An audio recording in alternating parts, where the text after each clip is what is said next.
काश्मीरमध्ये कोणत्या प्राण्याचे मांस सर्वात जास्त खाल्ले जाते, त्याशिवाय त्यांचा दिवसच उजाडत नाही, पाहून थक्क व्हाल।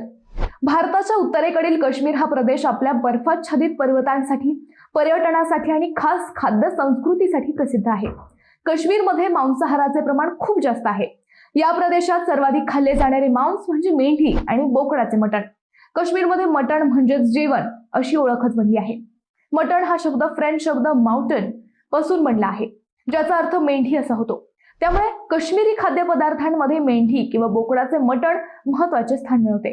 इथे रोजच्या जेवणातही मटणाचा वापर केला जातो आणि लग्न, सण किंवा खास प्रसंगी तर जवळजवळ प्रत्येक पदार्थात मटण असते। काश्मीरचा प्रसिद्ध वाजवान हा जेवणाचा राजेशाही प्रकार तर अगदी मटणावरच आधारित आहे। वाजवानमध्ये रोगन जोश, यखनी, रिस्ता आणि गोश्तबा यासारख्या पारंपरिक पदार्थ बनवले जातात। या प्रदेशात थंडी मोठ्या प्रमाणात असल्यामुळे मटण शरीराला ऊर्जा देणारे आणि उबदार ठरणारे अन्न मानले जाते। त्यामुळे इथे मटण केवळ चवीसाठी नाही तर शरीराची उष्णता राखण्यासाठी खाल्ले जाते।